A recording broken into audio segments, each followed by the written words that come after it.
Movie की starting साल 1984 से होती है, जहां हम स्कूल में यंग डॉनी को देखते हैं जो कि मूवी का मेन कैरेक्टर भी होता है। और डॉनी अपने एज के फ्रेंड्स की तरह गर्ल्स में नहीं बल्कि वीमेन में इंटरेस्टेड था।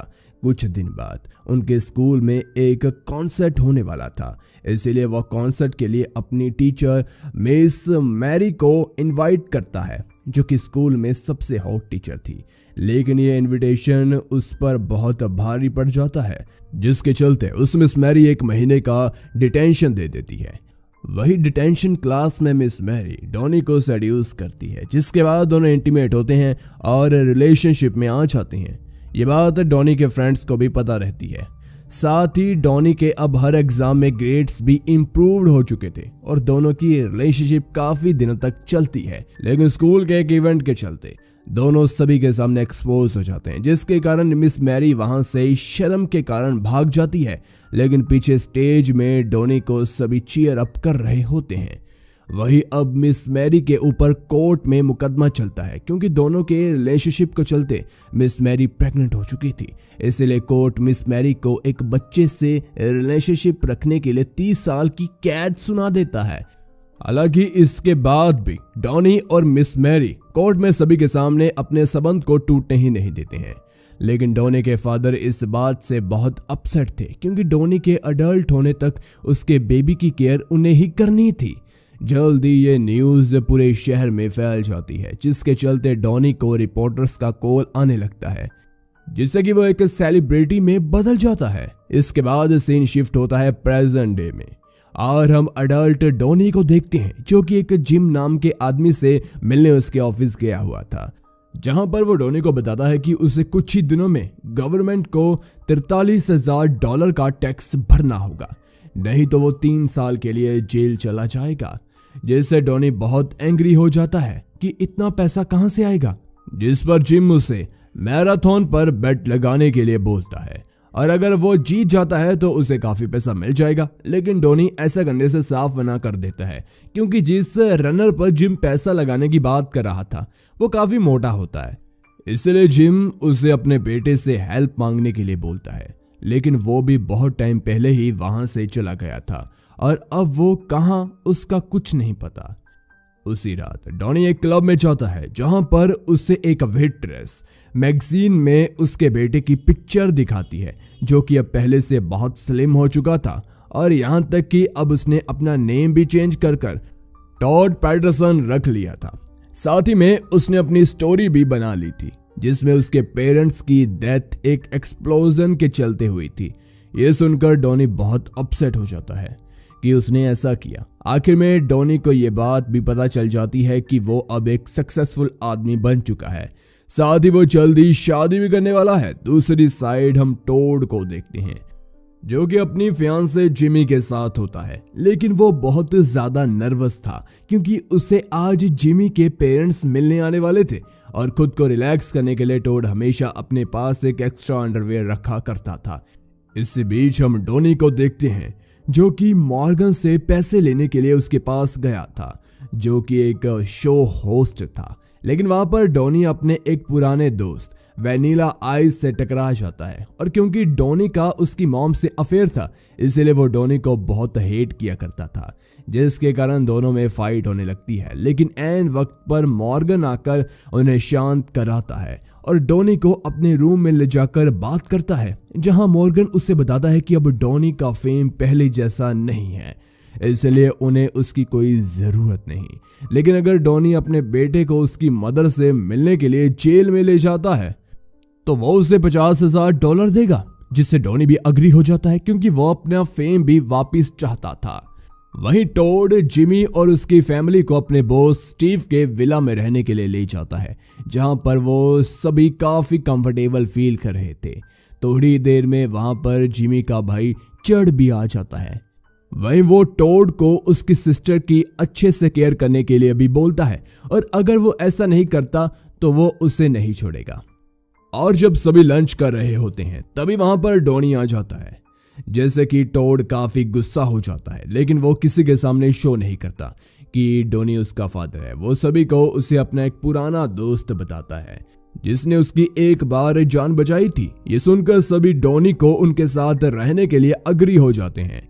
बाद में टोड डॉनी को रूम में ले जाकर बताता है कि वो एक घटिया फादर है, इसीलिए वो डॉनी को वहां से जाने के लिए भी बोलता है, क्योंकि वो ये नहीं चाहता कि वो उसकी वेडिंग खराब कर दे। लेकिन डॉनी टोड से सब कुछ ठीक करने के लिए एक चांस मांगता है और उसे बताता है कि उसकी मदर की कंडीशन बहुत क्रिटिकल है, इसीलिए उसे उनसे एक बार जाकर मिलना चाहिए। हालांकि टॉड इस बात पर बिल्कुल बिलीव नहीं करता है और डॉनी से होने वाली पार्टी में टाई पहनकर आने के लिए बोलता है, मगर टाई पहनने के बावजूद भी डॉनी पार्टी में बिल्कुल भी फॉर्मल नहीं दिख रहा था। लेकिन इसके बाद भी वो सभी के सामने अपना इंप्रेशन बना लेता है, जिसके चलते टोड का फ्रेंड फिल उसे अपनी जगह पर स्पीच देने के लिए बोलता है, क्योंकि उसने उसकी लाइफ जो बचाई थी। और स्पीच देते टाइम डॉनी पास ही में एक बेसबॉल फील्ड देखता है, जिसके बाद सभी वहां पर बेसबॉल खेलने के लिए चले जाते हैं, जिससे कि टोड बिल्कुल भी खुश नहीं होता, क्योंकि वो किसी भी स्पोर्ट में अच्छा नहीं था, जिसके चलते उसे वहां पर चोट लग जाती है। उसी रात जिमी टोड से एंग्री होकर बाथरूम से बाहर चली जाती है और जब डॉनी वहां जाकर चेक करता है तो वो देखता है कि टोड स्विमिंग सूट पहनकर नहा रहा है, जिससे कि वो अपनी हंसी रोक नहीं पाता।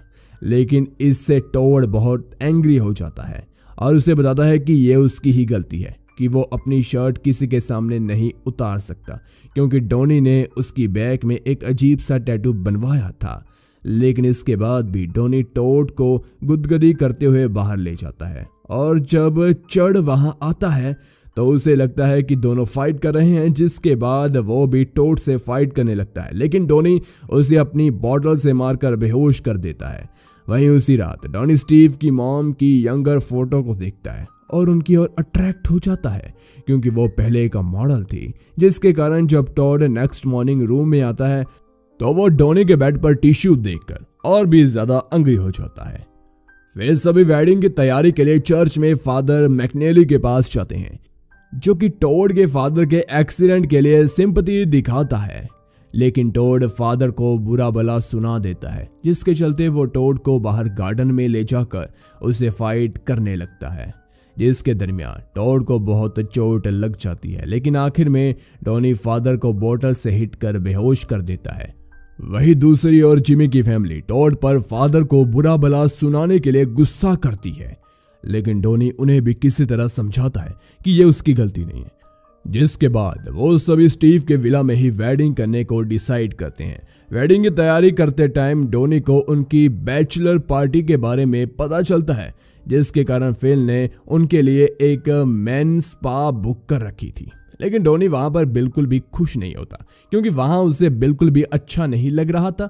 इसीलिए वो वहां से सभी को लेकर एक क्लब में ले जाता है, जहां सभी बहुत एंजॉय करते हैं। वही टोड ब्रीज से मिलता है, जो कि उसकी असलियत जानती थी, लेकिन वो उसे एक सीक्रेट रखती है, क्योंकि सभी बहुत पी लेते हैं। इसलिए डॉनी सभी को वापस घर भेज देता है। वही टोड और डॉनी अकेले ही वहां पर रुक जाते हैं। तभी डॉनी टोड को उसकी मदर की एयरिंग देता है, जिसके चलते टोड के कान से थोड़ी ब्लीडिंग हो जाती है। जिसके बाद दोनों वैनिला आइस के पास जाते हैं और वो भी टोड को पहचान जाता है कि वो डॉनी का बेटा है। कुछ देर तीनों साथ में आइस स्केटिंग करते हैं, जहां पर डॉनी वैनिला से उसकी मदर के साथ रिलेशनशिप के लिए माफी मांगता है और वो उसे माफ कर भी देता है। और उस रात वो तीनों पूरी सिटी में पहले ही की तरह एंजॉय करते हैं, जिसके चलते पूरा शहर इनके पीछे भागने लगता है। लास्ट में डॉनी टोड को बाइक चलाना भी सिखाता है, साथ ही में वो उसे उसकी एक्स्ट्रा अंडरवेयर भी फिकवा देता है। घर पहुंचकर डॉनी टोड को बताता है कि वो उससे बहुत प्यार करता है। हालांकि अभी तक टोड का ओपिनियन उसके लिए चेंज नहीं हुआ था। वही अपने रूम में जाते हुए टोड जिमी की वेडिंग ड्रेस को जिमी समझकर उसे खराब कर देता है। दूसरी तरफ डॉनी भी स्टीव की मॉम के साथ नाइट स्पेंड करता है। नेक्स्ट डे जिमी अपनी ड्रेस को देखकर बहुत एंग्री हो जाती है, क्योंकि टोड ने उसे बुरी तरह खराब कर दिया था।